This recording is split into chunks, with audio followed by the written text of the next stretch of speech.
இறையேசுவிலே பிரியமான சகோதர சகோதரிகளே, உங்கள் எல்லோருக்கும் ஆண்டவராகிய இயேசு கிறிஸ்துவின் பெயரால் காலை வணக்கங்கள் மற்றும் வாழ்த்துக்கள். நான் உங்கள் அகஸ்டின் வேதியர். இன்று மார்ச் மாதம் 4ஆம் தேதி 2026ஆம் ஆண்டு. ஆண்டவரின் மடியில் 5 நிமிடங்கள். 2 பேர் பங்குசாமியாரை பார்க்க வந்தாங்க. பங்குசாமியாரை பார்த்து, ஃபாதர், நாங்கள் ஏதாவது இந்த கோயிலுக்கு செய்யணும்னு ஆசைப்படுறோம், ஏதாவது நீங்கள் கேளுங்க அப்படின்னு சொன்னாங்க. ஃபாதர் சொன்னார், இல்லைப்பா எல்லாம் இருக்குதுப்பா, எதுவும் தேவையில்லை, அதெல்லாம் ஒன்றும் இல்லை ஃபாதர், ஏதாச்சும் நீங்கள் கேளுங்க, நாங்கள் செய்கிறோம், ஏதாவது நாங்கள் கோயிலுக்கு செய்யணும் பிரியப்படுறோம் அப்படின்னு சொன்னாங்க. சாமியாருக்கு ஒன்றும் புரியல. சரி, ஏதோ கடவுளுக்கு செய்யணும்னு ஆசைப்படுறாங்க, எப்பா நிறைய இங்கே காசு பண்ணுறதுக்கு குறை இல்லை, மக்கள் எல்லாம் தாராளமாக செய்கிறாங்க, ஒன்று மனசில் படுது, முடிஞ்சா செய்யுங்க அப்படின்னு சொல்கிறாரு. என்ன செய்யணும் சாமி, சொல்லுங்கள் என்ன செய்யணும் சொல்லுங்கள், நாங்கள் செய்கிறோம்.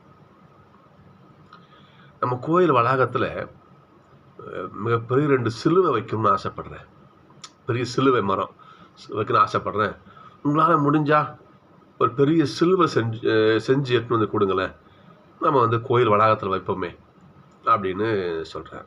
அதுக்குன்னா சாமி, நாங்கள் எடுத்து வந்து தரதுங்க அப்படின்னு சொல்லிட்டு இவங்க என்ன பண்ணுறாங்க, கோடாரி கத்திலாம் எடுத்து என்ன பண்ணுறாங்க, காட்டுக்கு இன்னும் பெரிய மரங்கள் இருக்கும்ல, மரத்தை விட்டு நம்ம சிலுவை செஞ்சு கொடுக்கலாம் கோயிலுக்கு சொல்லிட்டு அப்புறம் இவங்க 2 பேரும் காட்டுக்கு போகிறாங்க.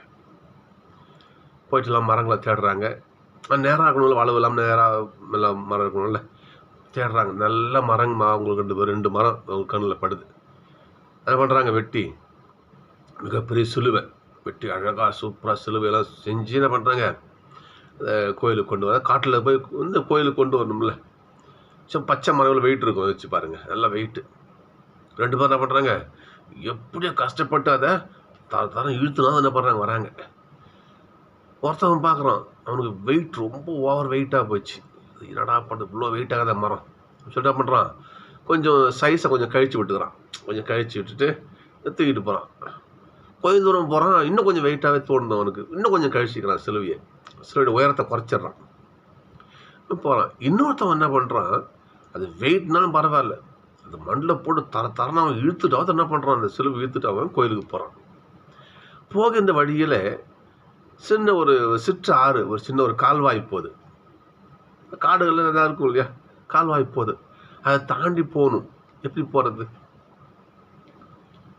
அந்த சிலுவையை வெட்டாமல் தான் பார்த்தீங்களா, அவன் என்ன பண்ணான்னா அந்த கால்வாய் குறுக்க தன் சிலுவையை அப்படியே போட்டான். அந்த சிலுவை மேல் நடந்து அந்தாண்ட போய் என்ன பண்ணான், அவன் அந்த சிலுவையை எடுத்துகிட்டு போயிட்டான், அந்த சிலுவை எடுத்துகிட்டு கோயிலுக்கு போயிட்டான். சிலுவையை வெட்டினான் பாருங்க, அவனுக்கு அந்த சிலுவை அந்த நீட்டு அந்த கால்வாயில் பத்தல, அவனுக்கு காட்டிலேயே தங்கிட்டான், அவனை கொண்டு வர முடியல சிலுவையை கோயிலுக்கு. சோர்களே, சின்ன ஒரு கதை தான், இதில் உள்ள கருத்தை நம்ம ஆழமாக பார்க்கணும்.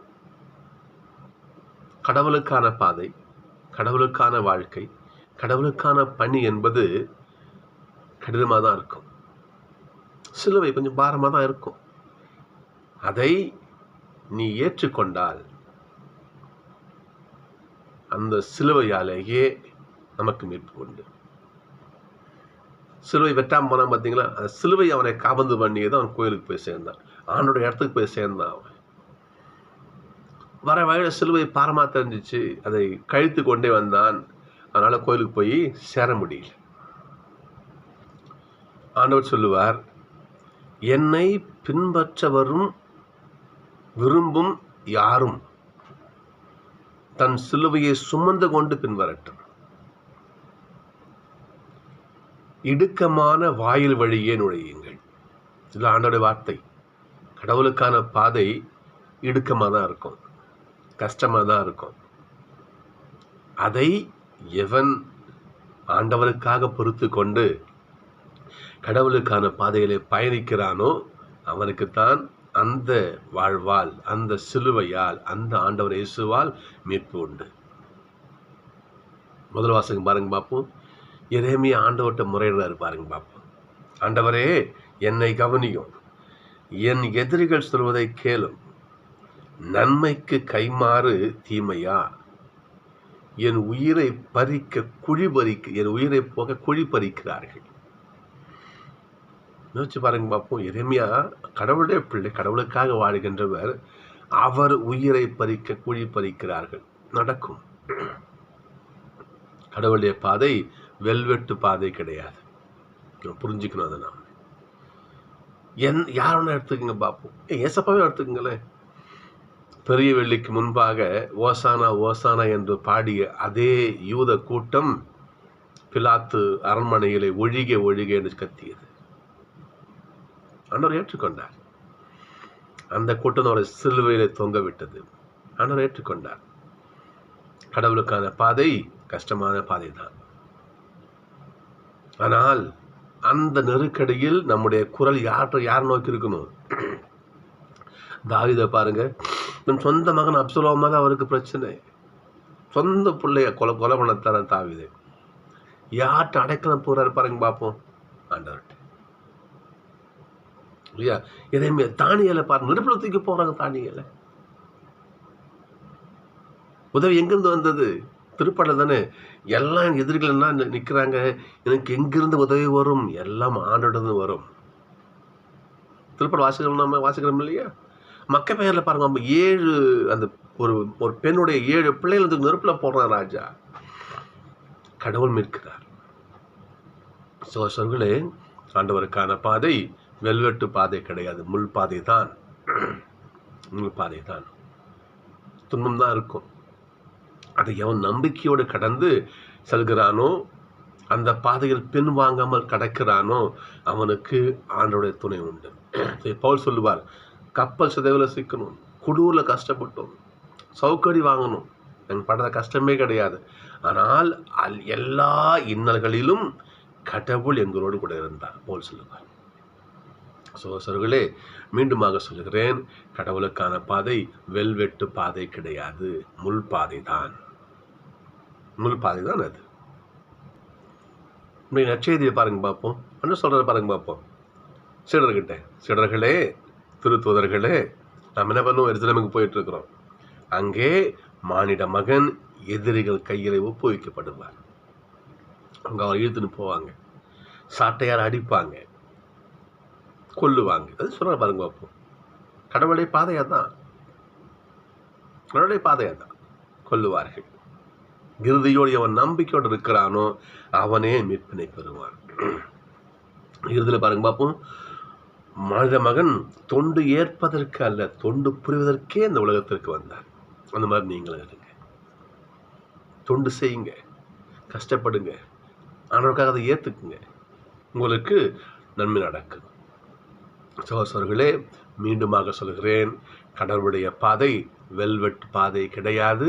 முட்பாதை, கரடு முரடான பாதை. ஒரு சொல்ல நிறைவு செய்கிறேன். நான் ஒரு பங்களை பணியாற்றினேன். அந்த பங்கு புதுவை கடலூர் மறைமாவட்டத்தினுடைய கடைசி இறுதி பங்கு. ரொம்ப எல்லை அது. அதுக்கப்புறம் வெள்ளூர் மறைமாவட்டம் வந்துடும்.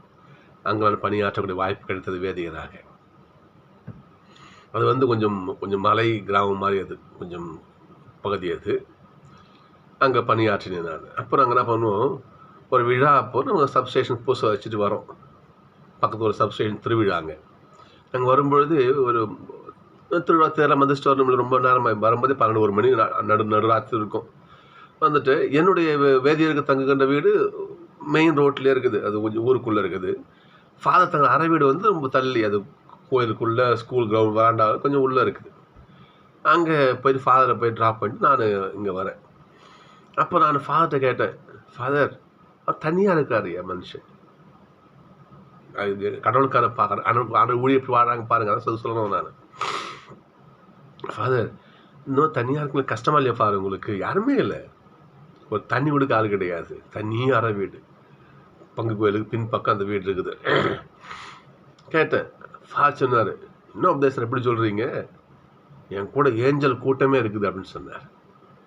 உண்மைதான் சகோதரர்களே, கடவுளுக்காக எவன் துன்ப பாதையிலே பயணிக்கிறானோ அவனோட கூட கடவுளுடைய ஏஞ்சல் கூட்டம் கூடவே இருக்கும். எனவே சகோதரர்களே, கடவுளுடைய பாதை துன்பம் நிறைந்த பாதை தான் என்றாலும் கடவுளுடைய கரம் நம்மை வழிநடத்தும். எனவே துன்பத்தை ஏற்போம், ஆண்டவருடைய அருளையும் ஆசிரியம் நிறைவாக பெறுவோம்.